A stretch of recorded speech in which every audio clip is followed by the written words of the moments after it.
How's everybody doing today?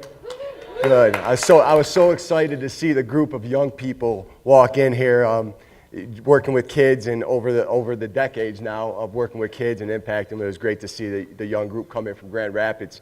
My name's Justin Cessante, current defensive coordinator, coaching football at Detroit Catholic Central for 14 years. I also am the director of the L.E.A.D Foundation, a nonprofit leadership, education, action development to help kids out, student athletes, and the communities, and also work at Legacy Football Organization, which we've had about 6,000 kids come in and impacted more than just football, education, social awareness, and whatnot. And most importantly, I'm a proud new father.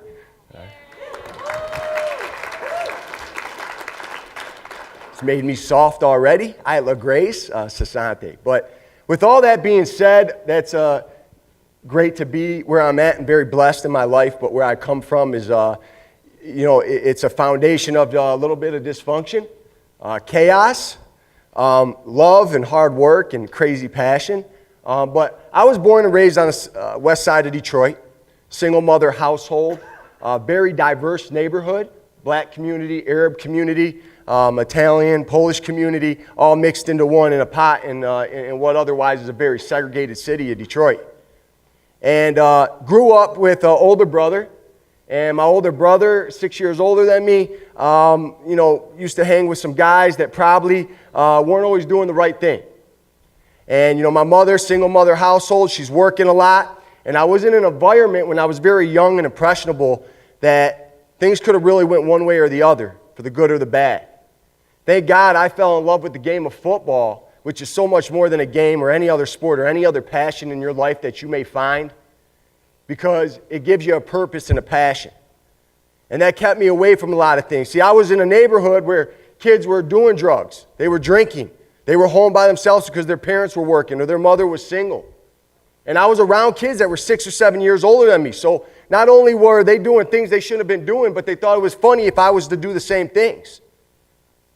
And that all is about being a product of your environment, but you have a choice to be either a victim or to be motivated by it.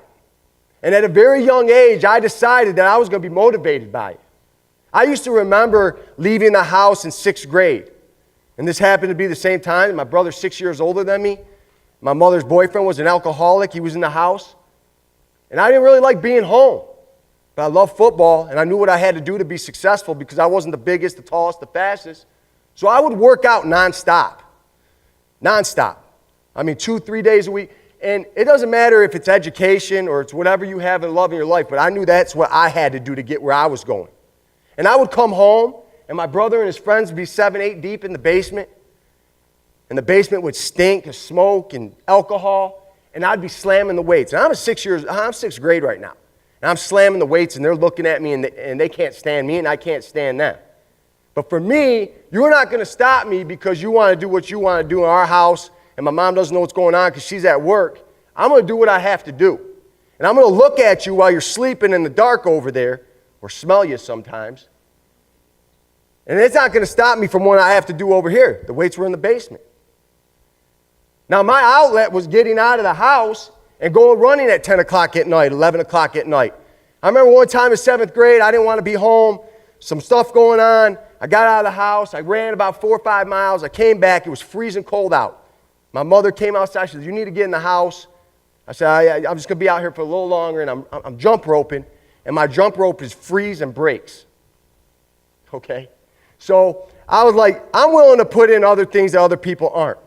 And what I was trying to tell you with that story and the foundation of it is don't be a product of your environment no matter what's going on in your life. Dysfunction or chaos, take it and let it motivate you.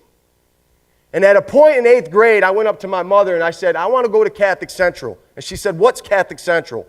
Why and how much is it?" I left the "how much is it" at the end.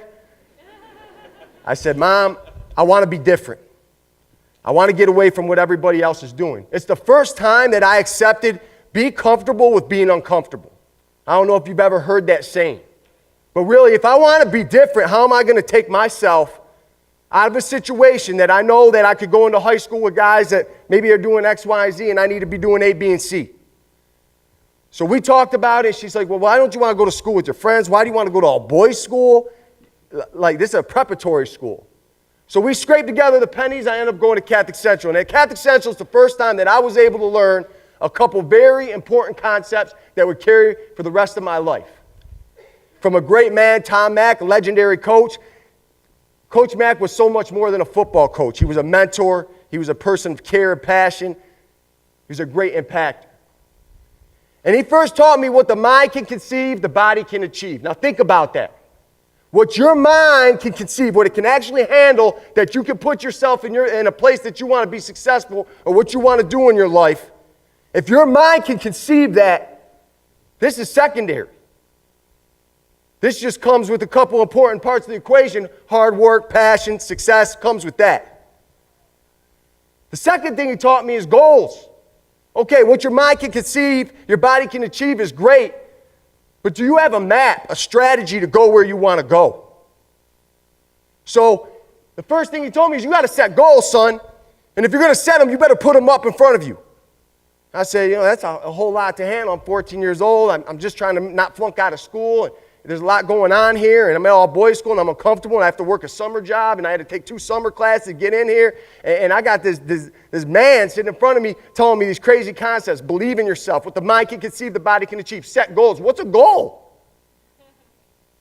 Well, son, there's a long-term and there's a short-term goal. There's personal goals. There's spiritual goals. And there's goals of what you want to do with your life. So I took these note cards and I challenge all you young people and the older people in here, the middle-aged people, okay? I challenge you to take note cards and put up your goals. Put up motivational sayings. Put up where you want to be in 3 months. Put where you want to be in 3 years. And put them up where you brush your teeth. And why where you brush your teeth? When you look in the mirror, who are you looking at every day? Who do you look at when you brush your teeth in the mirror? Who? Yourself. Because you are responsible for your goals. Nobody else.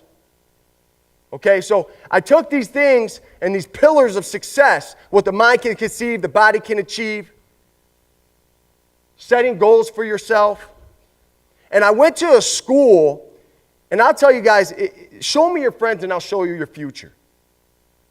I had to willingly remove myself from an environment that I knew I was going to fail eventually. I'm a human being. I had to go away from my friends because I knew the path I wanted to take, this was going to get me there. When I went to Catholic Central, I had grown men, my friends' dads, telling me, you're not going to be successful there. There is no way you're going to play there.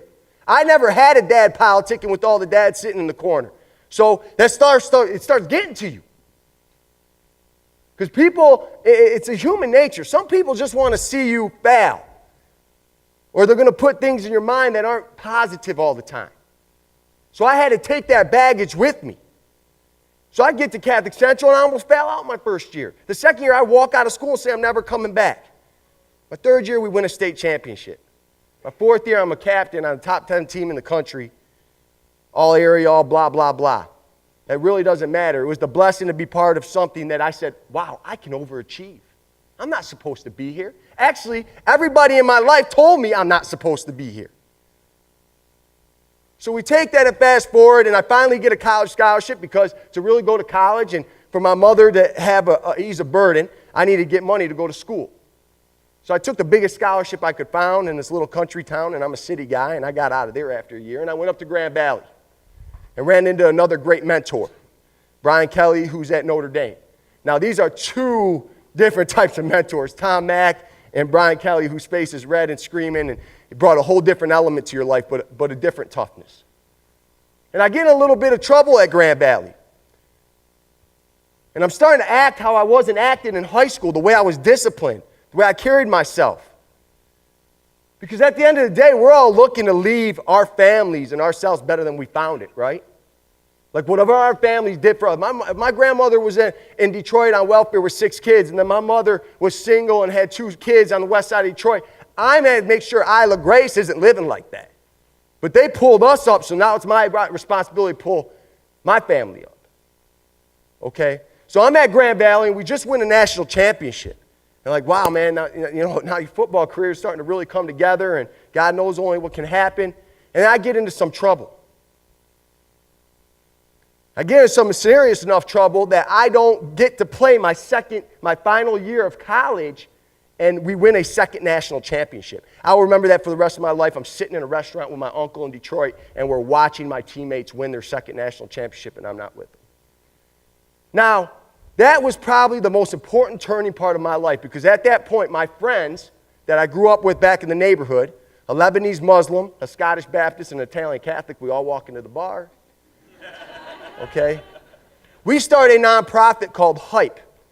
There was a basketball tournament, and the basketball tournament dropped out due to violence. And we were all playing college sports at the time, and my buddy says, you know what, we need to do something in our neighborhood. We're from the neighborhood. Nobody's going to mess with us, kind of arrogant kids and, tough guys. So we put on our first tournament, and M&M even sets a team to our tournament. We had 40 teams show up. We were passing out flyers, got our own insurance, running around the city, started an LLC, and we're like 20 years old. We have no idea what we're doing. It went so well, we started doing camps in the summer, and we started partnering with superintendents and school districts. By the time we were 24 years old, we were in 16 different cities, and we impacted over 25,000 kids.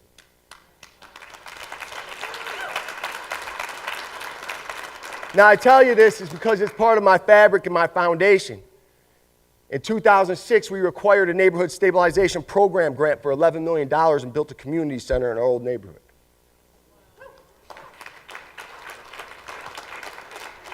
Start the football program out of there, and young people and middle-aged people and older people. Okay.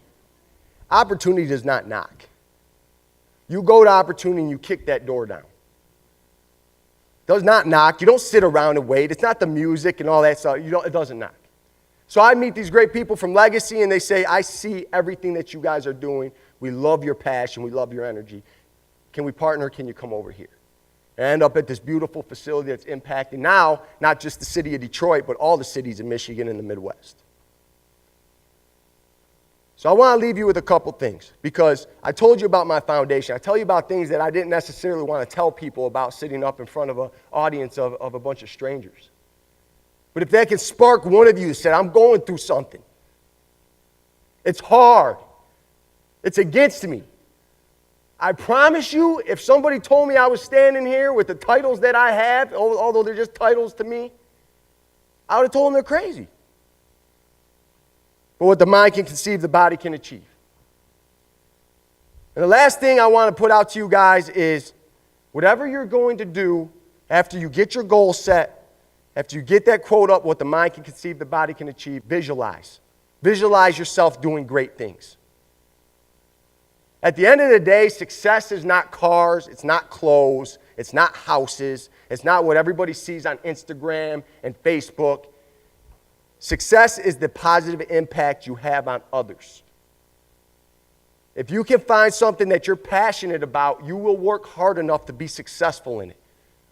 Don't take second seat to that. Don't take a back seat to making money or doing something that you know that you have in your heart. At the end of the day, you guys are going to be the decision that makes your own destiny. You're going to make the decisions that bring your family and leave them in a better place. With that, all I can tell you is just keep loving people and make this world a better place than you found it. Thank you very much.